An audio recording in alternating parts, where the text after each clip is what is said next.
तो आइए सबसे पहले हम इसकी पंक्ति को पढ़ते हैं। उद्धव तुम हो अति बड़ भागी, अपरस रहत स्नेह तगाते, नाहिन मन अनुरागी। पुरैन पात रहत जल भीतर, तारस देहन दागी।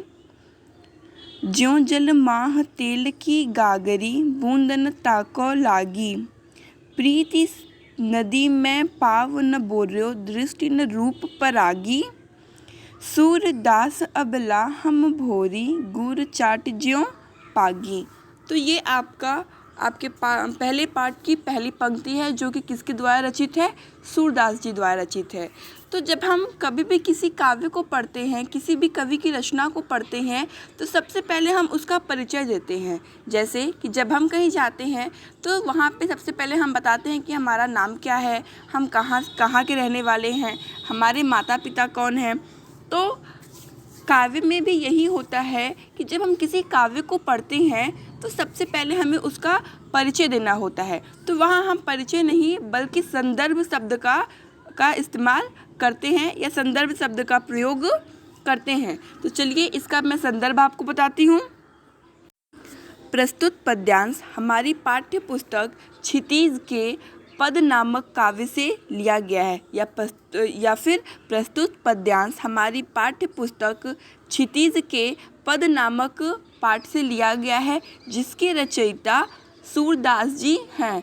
तो ये आपका परिचय हुआ, और परिचय देना अनिवार्य होता है क्योंकि इससे ही पता चलता है कि आप किस कवि की रचना को पढ़ रहे हैं। यदि आपके सामने कभी भी ये पंक्ति आती है, कोई पूछता है और आपको ये पता होता है कि हाँ ये इस कवि द्वारा रचित है और इसे हमने यहाँ पढ़ा था, तो आप तुरंत बता सकते हैं। इससे आपके ही ज्ञान की वृद्धि होती है।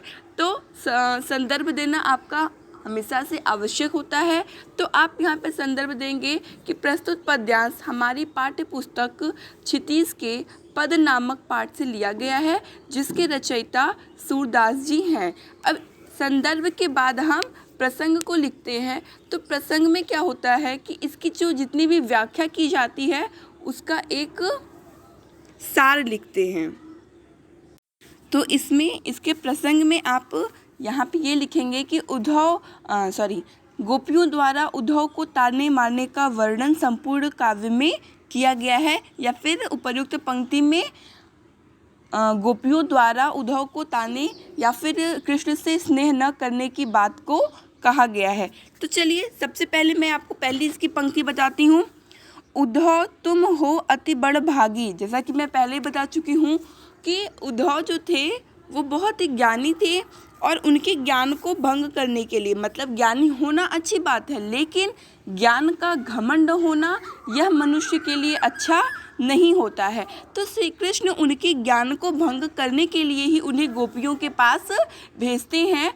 भ्रमर गीत सार इसीलिए है कि वहाँ पे संपूर्ण जगह आपको गोपियाँ ही दिखेंगी और गोपियों द्वारा उपदेश देता हुआ आपको दिखाई देगा। तो श्री कृष्ण जानबूझकर उद्धव को गोपियों के पास भेजते हैं ताकि उद्धव को जो अपने ज्ञान का घमंड था वह समाप्त हो सके। तो आपके यहाँ पहली पंक्ति देखेंगे कि लिखा है कि उद्धव तुम हो अति बड़ भागी। कहने का मतलब है कि उद्धव तुम बहुत ही भाग्यशाली हो। यहाँ वो भाग्यशाली जो कोई भाग्यवान होता है उसे कहा जाता है, लेकिन यहाँ उन्होंने ये भाग्यशाली शब्द उन्हें ताने के रूप में बोला हुआ है। ये आपको आगे की पंक्ति में स्पष्ट हो जाएगा कि उन्होंने उसे यह ताना क्यों मारा, क्योंकि पहली पंक्ति से लग रहा है कि वो इनकी तारीफ कर रही हैं, लेकिन जब आप संपूर्ण पंक्तियों के अर्थ को जानेंगे तो पता चलेगा कि यहाँ वो उद्धव की तारीफ नहीं बल्कि उद्धव की उपेक्षा कर रही हैं, उन्हें ताना मार रही हैं। तो चलिए शुरू करते हैं कि आगे की पंक्तियों में उन्होंने ये बात क्यों कहा कि उद्धव तुम बहुत ही भाग्यशाली हो। तो उद्धव तुम हो अति बड़ भागी। हे उद्धव तुम बहुत ही भाग्यशाली हो कि तुम श्री कृष्ण के समीप रहते हो। तुम्हें उनके समीप रहने पर भी तुम्हें उनसे प्रेम नहीं है। ये बातें आगे की लाइनों में लिखी हुई है कि अपरस रहत स्नेह तगाते नाहिन मन अनुरागी।